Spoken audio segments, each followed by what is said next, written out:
My name is Serena Dye, and spiritually growing up, my mom was a Christian and my father was Hindu. He's from India.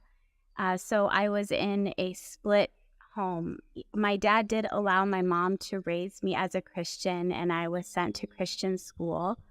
And I had two older half brothers from my mom, and they also went to the same Christian school as me.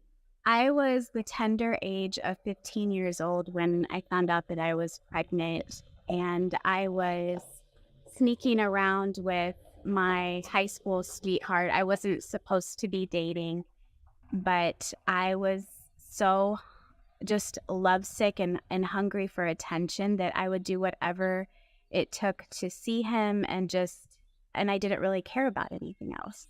What drew me to my child's father was attention and affection. He gave me hugs. He spent time with me that I was not getting at home from my own family, and I needed that so badly.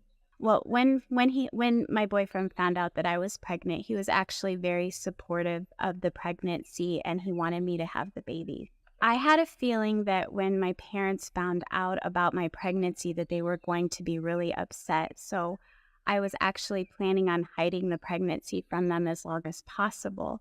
So I told my best friend, and we decided that we were going to keep it a secret, but her mom ended up finding out somehow.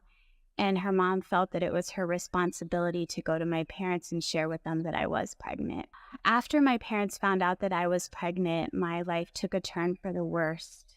I was a daddy's girl, and I saw him turn into a person that I didn't even know.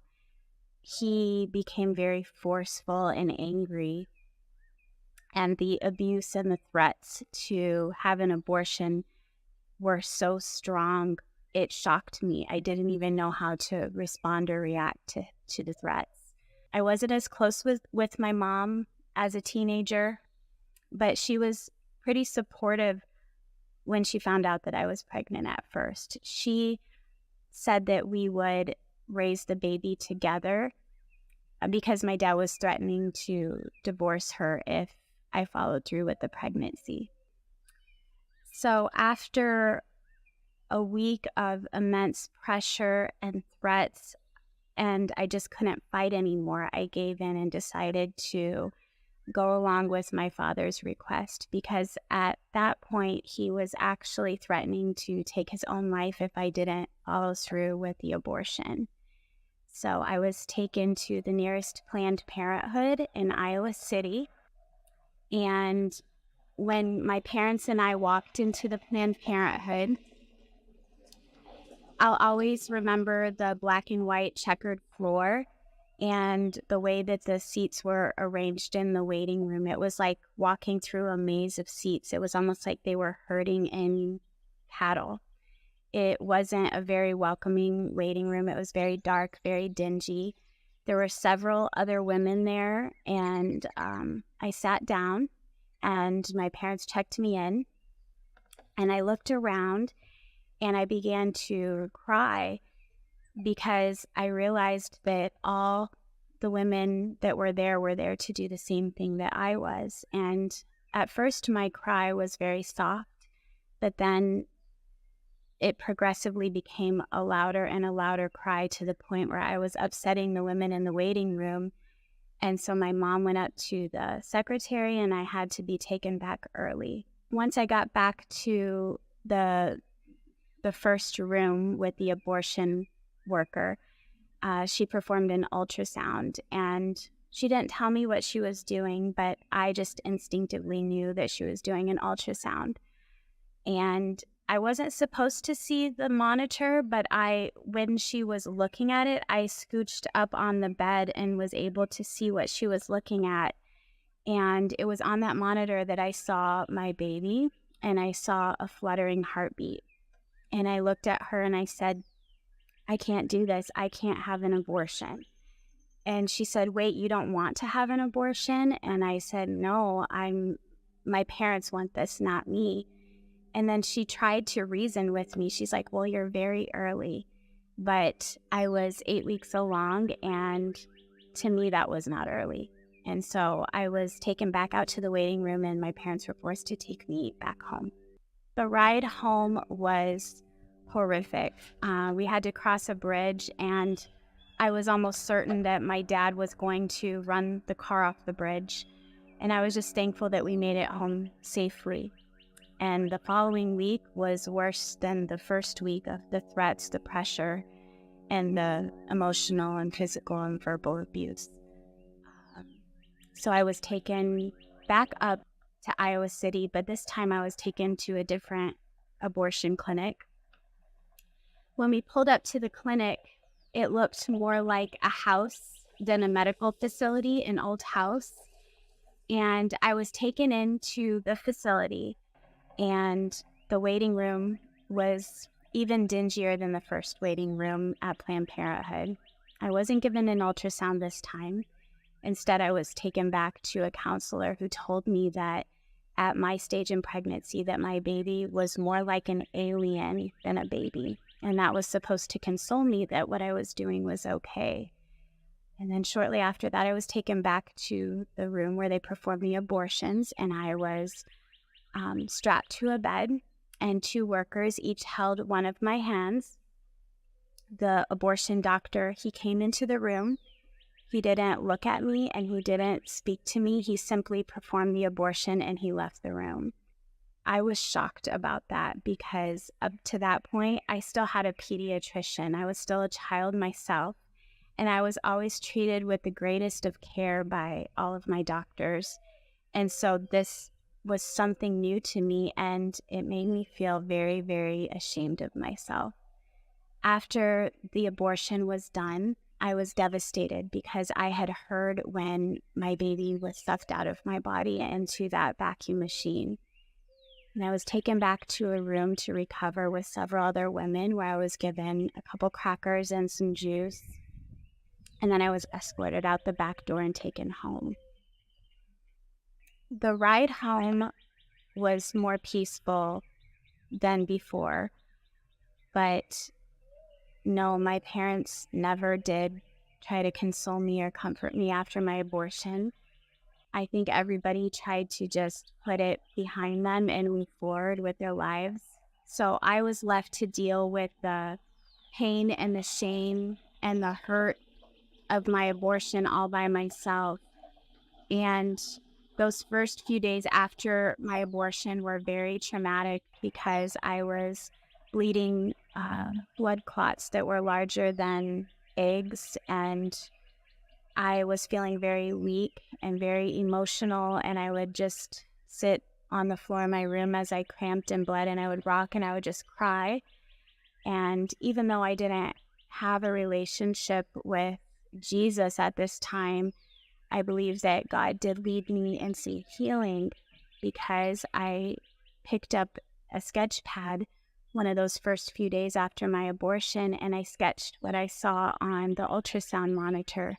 I sketched the picture of the little baby that I saw inside my womb, and I wrote the little baby a poem, and I said, "Mommy is so sorry." I don't remember all the words, but I do remember that it did bring me some sort of consolation and peace. So I found a relationship with Jesus when I was 21 years old. I became a young mom after my abortion. I had two little girls, and I did marry the father of the baby from my abortion. For being a young couple, we were very successful. We both had great jobs. We had a nice home, cars. We had beautiful kids. I thought I had everything that I wanted in life, yet I still had this deep hole inside my heart. And that deep hole led me into a depression that led me to Jesus because he was what I really needed. And he was pursuing me through different people and circumstances at my workplace, and just through a series of events, I ended up giving my whole heart to Jesus and encountering the Holy Spirit, having a supernatural encounter with the presence of God, and just falling head over heels in love with him. And it wasn't until I had all five of my children and had been a Christian now for 7 years, that the Lord started to knock on the door of my heart about healing from the pain of my abortion. I didn't even know that I was still hurting from my abortion. I did struggle with anxiety and depression and suicidal thoughts from time to time, even after becoming a believer in Jesus Christ and getting set free from other things. But the Lord brought an anointed woman into my life who was writing a book full of abortion stories, and God told her that I had one. And she approached me, and I wanted to run away from her because I'm like, I don't want to tell you that. But I ended up accepting her invitation, and it was as if Jesus himself gave me an invitation to just take his hand and go on this journey of healing. And so I would do these phone calls with her and tell her my abortion testimony. And that's how the Lord started to heal me, was simply by sharing with her. There was one time I was on the phone with her that I ended up in the fetal position on the carpet, just weeping as Jesus was healing me from all the pain, all the shame, all the guilt. On my 30th birthday, I woke up from a dream that I had that morning, and I heard the Lord say, I wanted to give you a birthday present. And the dream was, I was standing in the clouds and I saw two children coming toward me. And one of them was taller than me, and he looked like my second to oldest daughter, just a male version of her. And when he came toward me, he walked right up to me and gave me a hug. And I just felt his love. And we didn't talk. We didn't exchange any words at all. But I knew who he was. And I knew he was 15 years old. And it was my 30th birthday. And my abortion happened when I was 15. And that was the best birthday present I've ever gotten, because I know what he looks like. And I know he's in heaven. And the other little child, because there were two children, I believe was my other son that I lost due to a miscarriage in between my third and fourth children. So when I was in Washington, D.C. in 2020, sharing my abortion story at a congressional hearing, a lady passed out baby shoes to everybody that was sharing their stories, and I got a pair of little boy shoes. And when I looked down at the shoes, I heard the Lord say, his name is Isaiah. And so that's what I call him. He's my Isaiah. And the Lord's always speaking to me out of the book of Isaiah. So he's fulfilling his purpose. When I get to meet my sons in heaven, I'm just going to hug them for a really, really long time. And I don't know if I'll have many words, but I know that they're going to feel the love that I have in my heart for them. And we're going to have an eternity to catch up on everything that happened here on earth and how their lives had purpose, even though they weren't here with me and our family. Usually when the new year rolls around in January is when I really, really start thinking about my children, because that's when I had my abortion, was in January. And it's always a hard time for me, even now, because I still grieve that they don't get to be here with us on this earth. And I always wonder what it would have been like to have them here with me and the children that I do have, and looking at the children that I have, the blessing that they all are, and what joy they've brought to me and my husband's life. I just know that their lives have purpose, even if they're not here on earth with us.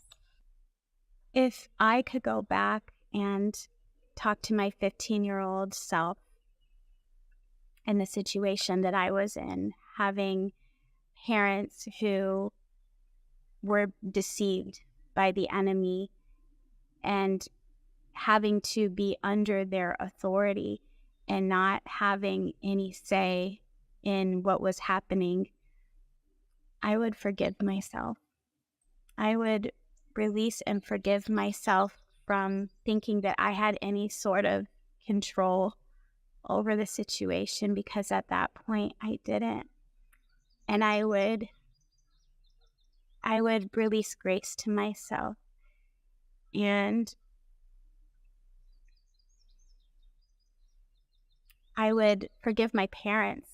I would forgive them right away. I wouldn't hang on to the bitterness or the hurt or the shame or the unforgiveness that I did toward them all of those years, because now looking back, when I put myself in my parents' shoes, especially my dad being from a different culture and a different country and not knowing Jesus, he thought he was doing the right thing for his 15-year-old daughter, even though he wasn't. And I have been able to love and forgive my dad. And I just know that I was in a very vulnerable situation, and that even though things were out of my control, that God's grace and his presence were still evident in my life. The Lord walked me through forgiveness toward my mother and my father by having me put myself in their shoes and he showed me their perspective. He showed me their torment.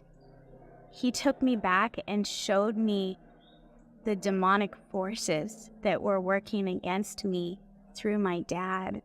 And by doing that, he helped me see that this was really a battle with the enemy and not with my dad, that the enemy just had an open door of opportunity through my dad. And that made it very much easier for me to see my dad even as a victim of the enemy's plots and ploys against my life. And I was able to forgive him and release him. For my mom, it was very similar. I saw the fear, the what ifs. I saw all the lies that the enemy was speaking to her, that she was going to end up on the street because my dad was forcing to divorce her if I had the abortion. I saw all the fear, and I know that fear can make us flip the script and make decisions that we never thought that we could make.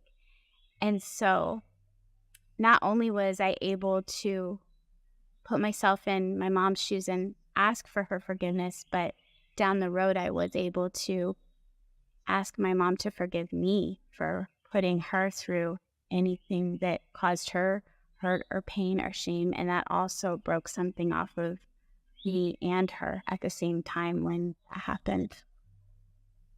Whether someone you love very much forced you to have an abortion, or you chose to have an abortion, forgiveness is yours and healing is yours. And there's so much grace for you. There's so much hope for your life. God wants to give you a hope and a future. He wants to break off all the shame, all the hurt, all the pain, all the depression, and all the anxiety. Those things are not part of your identity. And so receive his love today. Receive his forgiveness today. Receive his grace and his mercy, because I just see Jesus with his hand out to you like this, just waiting for you to take his hand and let him lead you down that road of healing and forgiveness.